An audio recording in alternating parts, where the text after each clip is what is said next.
empresa privada da sua liberdade de locomoção, mas não é para viver em condições desumanas, degradantes, até porque isso é proibido pela Constituição. O Tribunal tem como missão suprema garantir a governabilidade do país. O país entrou em verdadeiro estado de caos. Dados divulgados nesta segunda-feira pelo Conselho Nacional de Justiça mostram uma grande queda nos processos em tramitação no Supremo Tribunal Federal. Aqui, os programas usados nas urnas podem ser testados e colocados à prova por especialistas de diferentes áreas da segurança pública e da computação.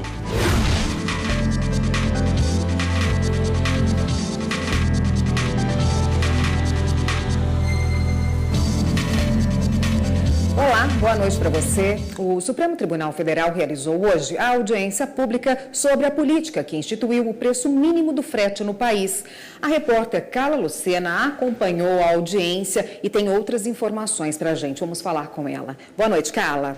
Oi, Érica, boa noite para você, boa noite a todos. A audiência pública foi convocada pelo ministro Luiz Fux e realizada hoje à tarde aqui na sala de julgamentos da primeira turma. O ministro é relator de 3 ações do setor produtivo que questionam o fato do governo federal ter estabelecido uma tabela de preço mínimo para o frete de cargas em todo o país. Essa foi uma das ações adotadas para conter a greve dos caminhoneiros no mês de maio. E como todos nós nos lembramos, essa paralisação que durou 10 dias causou um forte impacto no abastecimento de combustível, de alimentos em todos os estados brasileiros. Então, hoje à tarde, sobre essa política, falaram representantes do governo, do setor produtivo e também dos caminhoneiros. Veja na reportagem. Ao abrir a audiência pública, o ministro Luiz Fux disse que certos temas exigem que o STF escute especialistas para tomar decisões. Destacou que é necessário uma solução para o preço mínimo do frete de caminhões, a fim de evitar que o país reviva os transtornos causados pela última greve dos caminhoneiros. Hoje, num Estado democrático, há uma sociedade participativa também na deliberação dos problemas sociais e dos problemas econômicos. E nós procuramos, dentro de uma ponderação de equilíbrio, trazer aqui as partes interessadas para nós entendermos aquele movimento que houve no Brasil, talvez conhecendo alguma explicação racional de que num país tão miserável como o nosso assistimos perplexos o derrame de mercadorias e de alimentos, quando tanta gente passa fome, pararam o Brasil. Tudo isso incomoda muitíssimo, porque o tribunal tem como missão suprema garantir a governabilidade do país. O país entrou em verdadeiro estado de caos. Representantes do governo federal defenderam as medidas adotadas tanto na medida provisória de maio, convertida em lei, quanto a resolução da Agência Nacional de Transporte Terrestre, que regulamentou a medida. O setor de cargas, e em especial no âmbito das rodovias no país, enfrentava um claro descompasso entre a oferta de serviços e a demanda. Tudo isso acabava gerando para o setor uma realidade muito clara de preços e de valores subestimados nessa relação de trabalho. Ou seja, o mercado, na verdade, vinha já padecendo de algum tempo de distorções de mercado que acabaram impondo ao poder público uma ação voltada, de fato, a corrigir ou minimizar essa distorção de mercado. O governo acredita que essa medida faz com que não haja uma exploração do trabalho do transportador autônomo e isso equilibra o processo de contratação do frete. As confederações da Agricultura e Pecuária e da Indústria apontaram que é inviável estabelecer uma tabela de frete no país. Argumentaram que o setor produtivo será o mais afetado e ainda o tabelamento gera inflação, desemprego e queda nas exportações. Se não houver tabela, para fevereiro de 2019, a inflação pode estar em torno de 4,44. Se continuarmos com essa tabela, colocando o cenário aí onde não teria o frete retorno, nós teríamos 6,5% de inflação para fevereiro do próximo ano, ou seja, acima da meta acima do teto estabelecido. Então, esse é o risco que nós corremos em manter essa tabela. É impossível fazer um tabelamento de preços. O Brasil é um país grande demais, com produtos variados demais, regiões variadas demais, estradas muito diferentes, distâncias muito diferentes, para a gente querer parametrizar uma formação de preços. Já os representantes dos caminhoneiros falaram a favor do preço mínimo para o frete de cargas. Ressaltaram que a medida gera mais segurança para os trabalhadores que enfrentam dificuldades para arcar com os custos dos transportes. O caminhoneiro não tem acesso aos contratantes de serviço de transporte, conforme está explícito aí no painel. O contato dele é com as transportadoras, que é uma intermediária. A exploração que antes havia tornava quase impossível que a categoria continuasse a realizar esse trabalho, pois muitas vezes o frete ali explorado dava minimamente para que o valor do óleo diesel, no chamado frete retorno, fosse contemplado. E após a audiência, o ministro Luiz Fux agradeceu a participação de todos e ele decidiu manter ainda suspenso todos os processos judiciais em todo o país que questionam a política de preços dos fretes até que o STF julgue as 3 ações em tramitação. Ainda não há uma data para análise dessas ações, mas o ministro disse que pretende levar o caso para o plenário em breve. Nós já temos informações suficientes, vamos remeter os processos em conjunto para os órgãos que faltam intervir e se pronunciar e vamos julgar de forma mais breve possível a questão, todas elas em conjunto. A Procuradoria-Geral da República denunciou ao Supremo Tribunal Federal 26 pessoas no âmbito da Operação Registro Espúrio. Entre os denunciados estão o ex-deputado Roberto Jefferson, presidente nacional do PTB, o ex-ministro do Trabalho, Elton Iomura, e os deputados Cristiane Brasil, Paulinho da Força, Jovair Arantes, Wilson Filho e Nelson Marqueselli. Deflagrada pela Polícia Federal em maio, a Operação Registro Espúrio apura fraudes na concessão de registros sindicais pelo Ministério do Trabalho. A PF já concluiu o inquérito da operação e indiciou 39 pessoas por suposto envolvimento na organização criminosa que atuou no Ministério. O relator do caso no Supremo é o ministro Edson Fachin. Todos os denunciados negaram envolvimento nas irregularidades. Empresa que não cumpriu o contrato firmado com a universidade tem pedido de pagamento negado pela Justiça Federal. Ao analisar o caso, a 6ª turma do TRF1 ressaltou que a empresa do ramo de construção confeccionou 630 cadeiras do tipo universitárias de forma diversa daquela prevista no edital de licitação. O laudo pericial mostrou que, por conta dos materiais usados para construir as carteiras, elas se tornaram inseguras e inadequadas para o uso prolongado. Justamente por isso, a Universidade Federal de Roraima não efetuou o pagamento referente ao serviço e só recebeu as cadeiras provisoriamente. A empresa buscou a Justiça para tentar receber a quantia, mas já em primeira instância, a Justiça Federal de Roraima negou o pedido. No TRF1, o colegiado também entendeu que o contrato foi descumprido por culpa exclusiva da empresa. Portanto, o caso é de rescisão, sem direito a qualquer contraprestação, conforme previsto na Lei 8.666, de 93. Após denúncia do Ministério Público Federal, 8 integrantes de uma organização criminosa foram condenados por roubar dados bancários de correntistas e utilizá-los para a movimentação de contas pela internet. Os 8 integrantes receberam penas que variam de 3 a 9 anos de prisão. O grupo era investigado pela Operação Captura, que teve início em 2015. Eles conseguiam os dados bancários das vítimas por meio de vírus que infectavam os computadores deles ou por ligações telefônicas falsas. O MPF estima que as fraudes renderam cerca de 3 milhões de reais aos envolvidos. Pesquisas realizadas junto à ANS, Agência Nacional de Saúde Suplementar, e advogados especializados em direito da saúde apontam que as principais queixas e aberturas de processos de pacientes em relação aos planos de saúde se referem a negativas das operadoras em cobrir ou reembolsar cirurgias e materiais para procedimentos, internações hospitalares e tratamento contra o câncer. E o que fazer quando se deparar com uma dessas situações? Câncer na tireoide, duro diagnóstico que Fernando teve de enfrentar no final de 2016. Fica meio que sem ação inicialmente, porque você está com uma doença grave, já com o diagnóstico de que ela está se espalhando pelo teu corpo, ou seja, a cada dia, a cada momento ruim, ela pode até aumentar, alastrar mais ainda. Então é uma coisa que a gente quer correr rápido atrás. Ele conta que a situação ficou ainda mais difícil porque teve muitos problemas com o plano de saúde que alegava não ter cobertura para o tratamento. O professor tentou negociar, mas como não conseguiu, procurou a justiça. O judiciário foi a última instância, né?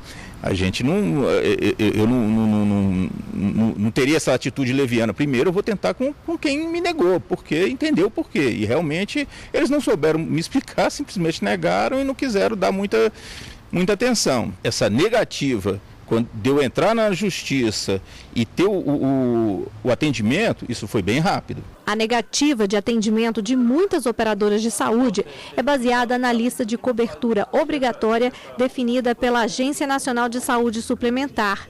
A lista é editada a cada 2 anos. Qualquer pessoa pode acessar as informações pela internet. Mas este advogado alerta: o entendimento do Poder Judiciário em geral é de que mesmo exames e procedimentos não incluídos pela ANS no documento devem ter cobertura dos planos. O que acontece muitas vezes é depois que se entra com a ação e se obtém uma liminar para fazer o procedimento ou o exame, aí muitas vezes a seguradora entra em contato para encerrar o processo arcando com a despesa, né? Então a gente percebe que tem muito esse lado da seguradora também, de ela já está ciente que esse entendimento é pacífico dos tribunais, que ela tem que dar cobertura, mas ela continua negando porque aqueles que não entram com a ação ficam no prejuízo. E você vai ver a seguir no próximo bloco do Jornal da Justiça. Dados divulgados nesta segunda-feira pelo Conselho Nacional de Justiça mostram uma grande queda nos processos em tramitação no Supremo Tribunal Federal.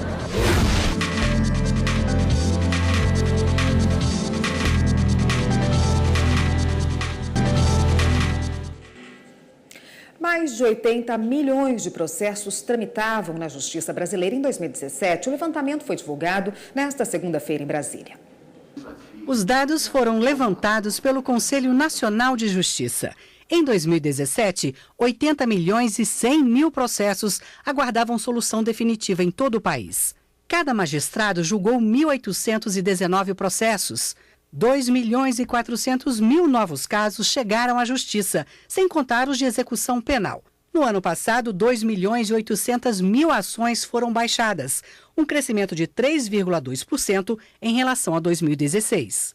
Hoje nós convivemos ainda com 80 milhões de processos em andamento a um custo caríssimo. Então é necessário que a gente mude e reverta essa história para o país. O CNJ também divulgou um balanço das atividades do Supremo Tribunal Federal. Os números mostram que houve uma grande queda nos processos em tramitação em 2017. A quantidade de ações pendentes caiu mais do que a metade, de 100.600 para cerca de 50 mil. Cada ministro recebeu 9.300 processos e baixou 10.500. No total, os ministros do STF solucionaram 34% de casos a mais do que em 2016. E pela primeira vez, as atividades do CNJ foram divulgadas. Em 2017, cada conselheiro baixou 686 processos. De 2007 até o ano passado, o Conselho Nacional de Justiça julgou 114 processos administrativos disciplinares contra magistrados. 84 desses casos tiveram penalidade. O nosso grau de transparência é muito mais alto do que de todos os outros países da América Latina, dos Estados Unidos, do Canadá e também do continente europeu. O Justiça em Números foi divulgado durante a reunião de preparação para o 12º Encontro Nacional do Poder Judiciário. O médico Drauzio Varela falou sobre a saúde como direito. Em 1988, nós escrevemos na Constituição: saúde é um direito do cidadão e um dever do Estado. Foi o único país com mais de 100 milhões de habitantes, até hoje, que ousou oferecer saúde gratuita para toda a população. Não há outro exemplo no mundo. O CNJ ainda lançou um aplicativo com informações sobre a justiça brasileira, como os processos em tramitação. E logo após essa reunião, houve a divulgação dos resultados parciais das metas nacionais de 2018. Vamos falar com a repórter Fernanda Porto, que acompanhou. Boa noite, Fernanda. Boa noite, Érica. Boa noite a todos. A reunião de preparação para o 12º Encontro Nacional do Poder Judiciário também contou com a presença da presidente do STF e CNJ, ministra Carmen Lúcia. No discurso, a ministra apontou como positivo os números dos trabalhos do Poder Judiciário. Falou ainda que os bons resultados é em razão de metas estabelecidas. Vamos ver? As metas têm esta natureza, portanto, de ser um instrumento valioso de apoio e identificação daquilo que é considerado prioritário, segundo o que é definido pelos próprios juízes. Como eu disse, essa é uma condição muito especial do Poder Judiciário brasileiro e que nenhum outro poder tem, é de os próprios integrantes da magistratura poderem verificar o que foi planejado no período anterior, verificar o que foi cumprido, verificar o que ainda é prioritário e fixar como isso, nada mais do que um objetivo a ser alcançado. A presidente do STF e CNJ também falou sobre a criação do Banco Nacional de Monitoramento de Prisões, o BNMP. O levantamento de dados foi feito durante 2 anos e mapeou todos os presos do Brasil. São quase 605 mil. Antes, não havia um número preciso da quantidade de presos e nem um banco de dados com informações sobre os processos de todos esses detentos. Vamos ver agora um trecho da ministra Carmen Lúcia falando sobre o tema. O preso é privado da sua liberdade de locomoção, mas não é para viver em condições desumanas, degradantes, até porque isso é proibido pela Constituição. E era preciso um ponto de partida, que era esse cadastro, que foi elaborado pelos juízes, a pedido do Conselho e por determinação do Supremo Tribunal. Mas não fossem os juízes, os valorosos juízes brasileiros. E devo dizer, conheci juízes que honram qualquer poder judiciário, qualquer democracia, de qualquer lugar do mundo, que são os senhores. E você vai ver a seguir eleições 2018, segurança a toda prova. Aqui, os programas usados nas urnas podem ser testados e colocados à prova por especialistas de diferentes áreas da segurança pública e da computação.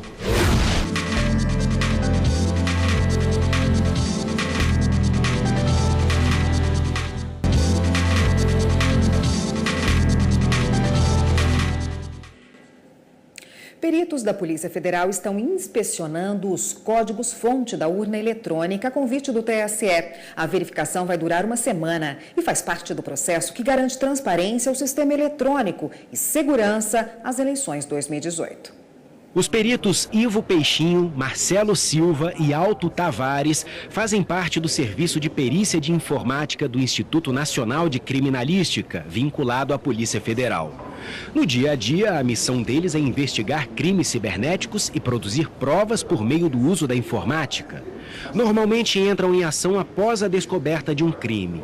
Mas no Tribunal Superior Eleitoral, o trabalho dos peritos tem caráter preventivo. O trabalho que a gente está fazendo aqui é um trabalho de análise de código-fonte, né, dos programas que compõem o sistema eleitoral. Tanto os programas que rodam na urna eletrônica, o programa que transmite os resultados, o programa que totaliza os resultados. Então, é um trabalho extenso, porque são muitos códigos, o desenvolvimento ele é bem amplo, e é um trabalho que a gente tem que ficar focado nisso durante um período de tempo. Então, assim, ele é bem diferente, do nosso dia a dia, que é produzir provas em investigação criminal e fazer investigação criminal. Esta é a sala de lacração, fica no subsolo do edifício sede do Tribunal Superior Eleitoral e é uma peça importante na validação do sistema eletrônico de votação. Aqui, os programas usados nas urnas podem ser testados e colocados à prova por especialistas de diferentes áreas da segurança pública e da computação. A gente tem que garantir a segurança do voto e, ao mesmo tempo, a gente tem que dar transparência às entidades para poder verificar os sistemas. Então, quer dizer, a importância deste evento, que é um evento de fiscalização do código-fonte, é garantir às entidades convidadas que possam ter acesso aos códigos do sistema que roda na urna e verificar a funcionalidade deles. O acesso antecipado aos programas da urna eletrônica é oferecido não só à Polícia Federal, mas também a outras instituições públicas e privadas, incluindo os partidos políticos. A Polícia Federal é a primeira entidade a comparecer. Então, quer dizer, nós estamos com os sistemas abertos aqui à disposição desde o início de abril. E somente agora a Polícia Federal veio como a primeira entidade para fazer a verificação dos códigos. Quem já não ouviu falar sobre a exposição de pessoas na internet em fotos ou vídeos comprometedores e de cenas íntimas? Esse fato tem se tornado comum, principalmente entre casais que se separam. Mas agora, a lei sobre pornografia de vingança poderá aumentar a pena de prisão para quem cometer esse tipo de crime. Fotos ou vídeos íntimos contendo nudez ou sexo que são publicados sem o consentimento da pessoa exposta. Esse é o ato considerado como pornografia de vingança, que deixa marcas profundas nas vítimas.